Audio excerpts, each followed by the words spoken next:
India's number 1 varicose veins hospitals ఐబీసీను సంప్రదించండి. మీ నొప్పి లేని ప్రయాణాన్ని ప్రారంభించండి. నమస్తే అమ్మా. నమస్తే అమ్మ. అమ్మ, మగపిల్లలైనా ఆడపిల్లలైనా పెళ్ళిళ్ళంటే భయపడి చచ్చిపోతున్నారమ్మా. ఈవెన్ పేరెంట్స్ కూడా సర్లే చేసుకొని మేమే ఉద్ధరించాంలే కనుక చేసుకోకపోయినా పర్వాలేదు, ఉంటే ఉంటారులే ఇలాగే అని కొంతమంది పేరెంట్స్ అనడం కూడా నేను విన్నాను. ఇది ఎంతవరకు కరెక్ట్? ఇలాంటివి మనమే మాట్లాడితే పెద్దలుగా పిల్లలు ఇంకెట్లా అమ్మ డెవలప్ అయ్యేది? ఈ పెద్దలు అన్నారే మేము చేసుకునే ఉద్ధరించాము, నువ్వు చేసుకోకపోతే పర్వాలేదని, వాళ్ళ కారణంగానే పిల్లలు పెళ్ళిళ్ళు చేసుకోవటం. కానీ వాళ్ళ సాడ్ స్టోరీస్ వింటేనే పోన్లే పాపం అట్లా అనిపిస్తుందమ్మా. సాడ్ స్టోరీస్ అంటే ఇద్దరిలో ఎవరో ఒకళ్ళు తప్పనిసరిగా ఆ సాడ్నెస్ రావడానికి కారణం అయి ఉంటారు. రెండో వాళ్ళు వాళ్ళని కరెక్ట్ చేసేటంతటి ధైర్యం లేని వాళ్ళు అయి ఉంటారు. అంతే కదా. ఇంకా జీవితం అంత మాత్రాన అందరూ అలా ఉంటారన్న, ఐ రిపీట్, అంత మాత్రాన అందరూ అలా ఉంటారని అనుకోవచ్చా? అనుకోవడానికి లేదు. మరి అట్లాంటప్పుడు ఎందుకు వాళ్ళకి రాబోయేటటువంటి ఆనందాన్ని మీరు చెడగొడుతున్నారు? మీరు ఒకళ్ళో ఇద్దరు పిల్లల్ని కన్నారు, ఇప్పుడు ఏదో కష్టపడ్డారు, మొదట్లో ఆనందించారా లేదా? మరే సంసార సుఖం పొందారా లేదా? మీ పిల్లలకి ఆ సంసార సుఖం లేకుండా చేస్తే మీకు పాపం చుట్టుకుంటుందా లేదా? ప్రతి 10 మంది పిల్లల్లో ఒక 8 మందిని చూపించండి ఎవరు సంతోషంగా ఉన్నారు పెళ్లిళ్ళు చేసుకున్నాను, మా బతుకు మనం బతకనివ్వండి కదా అనేస్తున్నారమ్మా. ఎందుకు బాగుండలేదమ్మా? మనకు అన్ని రోజులు ఉదాహరణకి చెప్తాను, మనం రోజు భోజనం చేస్తూనే ఉంటాం కదా, పెద్ద పట్టించుకోం, బాగానే ఉంటుంది, అమ్మ వండుతోంది పెడుతుంది. ఒక్కరోజు కుదరలేదనుకో, ఆ రోజు నానా హంగామా చేస్తాం. అలాగే వారం రోజుల్లో 2 సార్లు 3 సార్లు బాగుండలేదనుకో, ఈవిడికి వంటే రాదు, జీవితాంతం మమ్మల్ని చెడ్డ తిండితో నాశనం చేస్తోంది అంటారు. మీరు తిన్నవన్నీ ఎన్ని అయినాయి? మరే రోజుకు 3 సార్లు ఎన్ని రోజులు తిన్నారు? అన్నీ బాగున్నాయి, ఒక రోజు తేడా వస్తే జీవితాంతం లేనట్టేనా? అట్లాగే ఈ సాడ్ స్టోరీస్ చెప్పే వాళ్ళంతా ఎన్ని వాళ్ళ జీవితంలో ఉన్న కష్టాలు ఎన్ని చెప్తారో లెక్కేయండి. వాళ్ళు పొందిన సుఖాలతో చూస్తే కష్టాలు చాలా తక్కువ. కష్టాలు గుర్తుపెట్టుకుంటాం, సుఖాలు మర్చిపోతాం. అంటే ఆడపిల్లలైనా మగపిల్లలైనా వచ్చే వాళ్ళు ఎలా ఉంటారో తెలియదు, వాళ్ళు ఎలా అడ్జస్ట్ అవుతారో తెలియదు. మనం అడ్జస్ట్ అయితే పోలా? అన్ని ఏ ఉద్యోగం దగ్గర మన ఆ బాస్ ఎలా చెప్పినా వింటున్నామే, ఇంకో చోట ఎట్లా అయినా భరిస్తున్నాం, అనేక సందర్భాల్లో సొసైటీలో చాలా భరిస్తున్నామే, జీవిత భాగస్వామి దగ్గర భరించడానికి ఏంటిట తేడా? అంటే బాధ్యత కదమ్మా, ఎత్తుకోవడానికి రెడీగా లేరన్నమాట. ఎందుకు వచ్చింది ఫ్రీగా ఇలాగ అమ్మ వండి పెడుతుంది. మగ పిల్లలైతే ఆడపిల్లలైనా వెళ్తున్నాం, ఉద్యోగం చేసుకుంటున్నాం, ఇష్టం వచ్చింది కొనుక్కుంటున్నాం, తింటున్నాం, ఇట్స్ హ్యాపీ కదా. మళ్ళీ ఎందుకు ఇంకా పెళ్ళి, అత్తగారిళ్ళు, పిల్లలు, ఇదంతా ఆడపిల్లలు కావచ్చు మగ పిల్లలు కావచ్చు. రేపు అమ్మ వయస్సులో పెద్దది కదా, అమ్మా నాన్న లేకపోతే సహజం కదా, తప్పేం లేదు. వేరే చెడుగా చెప్తున్నాను పొరపాటు అని అనుకోకండి. ఎప్పటికైనా కూడా 90 ఏళ్లకో 100 ఏళ్లకో అమ్మా నాన్న వెళ్ళిపోతే 70 ఏళ్ళు వచ్చి మనం ఇంకా బతికుంటాం కదా, ఉంటాం. అప్పటి సంగతి ఏమిటి? అప్పుడు ఎవరు వండి పెడతారు? అంటే సడన్ గా భర్త భార్య మధ్యలో పుట్టుకుమంటే అప్పుడేంటి మా పరిస్థితి? అప్పటికి పిల్లలు ఉంటారు కదా, వాళ్ళు చూడకపోతే ఇంకా అన్నీ లెక్క చూసుకుంటూ ఉంటే ఎట్లా? చూడకపోతే కనీసం మన మానాన మనం బతుకుతుంటే సమాజం యొక్క సానుభూతి ఉంటుంది. తర్వాత ఈ బాధ్యతలు ఇందాక మీరు బాధ్యత అన్నారే, బాధ్యతలను నిర్వర్తించిన అభ్యాసం ఉందేమో ఒకళ్ళు బతకగలుగుతారు. ఇప్పుడు బాధ్యత వహించటం ఉంది, భార్యో భర్త ఇద్దరిలో ఒకళ్ళు వెళ్ళిపోయారు, కుటుంబాన్ని భరించారు గనక బాధ్యత తెలిసింది కదా.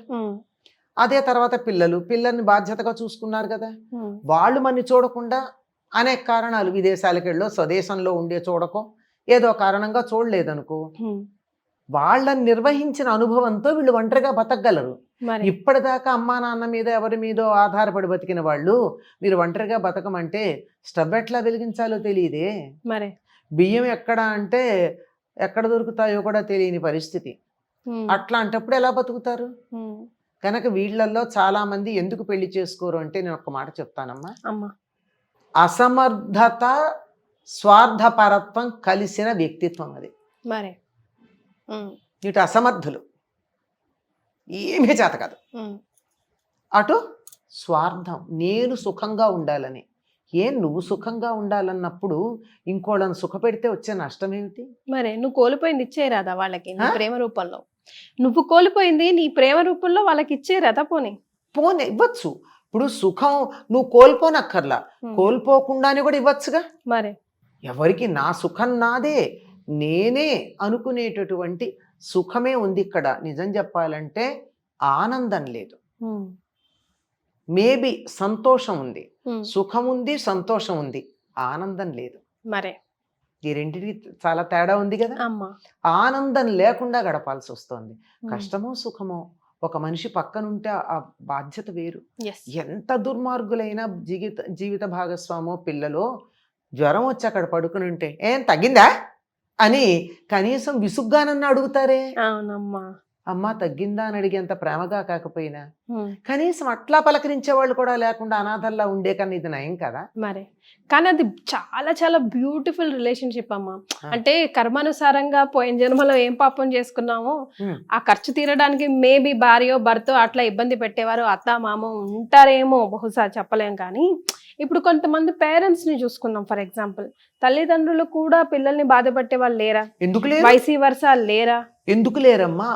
నేను చూశాను కొన్ని కుటుంబాల్లో అమ్మా అమ్మాయి ఉద్యోగం చేస్తోంది, వాళ్ళు చాలా నార్మల్ బిలో మధ్యతరగతి అంటారు, అట్లాంటి దాంట్లో కథ కష్టపడ్డారు, చదివించారు, లోన్ ఏదో తీసుకున్నారు, మంచి ఉద్యోగంలోకి వచ్చింది, బ్రహ్మాండంగా సంపాదించి దిగువ మధ్య తరగతి నుంచి ఎగువ మధ్య తరగతికి వచ్చారు వాళ్ళు.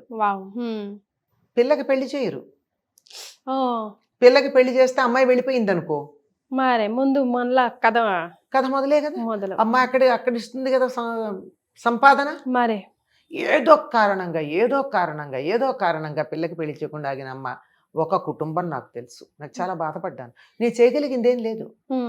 నువ్వు పెళ్లి చేసుకెళ్ళిపోతే తర్వాత పిల్లలకి పెళ్ళి ఎట్లా, వాళ్ళ చదువులు ఎట్లా అని ఆపి సినిమాలో కూడా ఉంది అది, కరాటే కళ్యాణి అనుకుంటా, అందులో ఉంటుంది. వాళ్ళమ్మ నీ వానా నువ్వు పెళ్లి చేసుకెళ్ళిపోతే నీ తమ్ముడు బతికెట్లా, నీ చెల్లెలు బతికెట్లా అంటే పాప అందరికీ చేస్తుంది ఆ అమ్మాయి. అలా చేసినటువంటి వాళ్ళు కూడా ఉన్నారు మనకి. అంతులేని కథను సినిమా కూడా వచ్చింది దీన్ని బేస్ చేసుకుని, జయప్రద హీరోయిన్గా. ఇలాంటివన్నీ మనకెన్నో ఇలాంటి కుటుంబాలు సినిమా చూసి అబద్ధమేమో అనుకున్నాను, కానీ నేను చాలా కుటుంబాలు చూసాను. కనుక అబ్బాయికి పెళ్లి చేస్తే జీతం మనకివ్వడు, కోడల చేతిలో ఉంటాడని ఆగిన వాళ్ళని చూసాం. అంచేత తల్లిదండ్రుల స్వార్థపరత్వం కూడా పిల్లలు పెళ్లి చేసుకోకపోవడానికి కారణం. అసలు పెళ్ళొద్దు అనుకోవడానికి పెళ్ళంటే ఒక భయం పుట్టించటం తల్లిదండ్రులు చేసేటటువంటి పెద్ద తప్పు. ఏమండి ఎంత కష్టపడుతున్నారండి, ఏమంత కష్టం అండి? సరిహద్దుల్లో సైనికులు పడేంత కష్టం పడుతున్నారా? మరి బాగా చెప్పారు. వర్షంలో ఎండ వాన అనకుండా పొలంలో మనకి పంట పండించడానికి రైతు పడే కష్టం పడుతున్నారా? ఏం కష్టపడుతున్నారమ్మా? ఒకళ్ళనొకళ్ళు సినిమాకి రమ్మన్నప్పుడు రాలేదనో ఇంకేదో అనో, ఒకళ్ళనొకళ్ళు పుట్టింటి వాళ్ళని తిట్టారని ఆవిడ, లేదా అత్తగారిని ఏదో అందని ఈయన, ఇలాంటి దెబ్బలాట్లే తప్ప నిజమైన కష్టాలు ఏమున్నాయి? దురలవాట్లు ఉన్న వాళ్ళు ఉంటారు, లేదని. ఎక్సెప్షనల్ కేసెస్ అవి ఉన్నాయి, ఎందుకు లేవు? రకరకాల దురలవాట్లుండి భార్యని బాధ పెట్టేవాడు, అలా కాకుండా గయ్యాళితనంతో భర్తని హింసించే ఆడవాళ్ళు లేరని అనను, కానీ అట్లాంటి వాళ్ళు మాత్రం 100కో 1,00,000కో. కానీ ఎక్కువగా మేము కష్టపడుతున్నాం అనుకున్నది అహంకారం వల్ల వచ్చేటటువంటి సమస్యలు.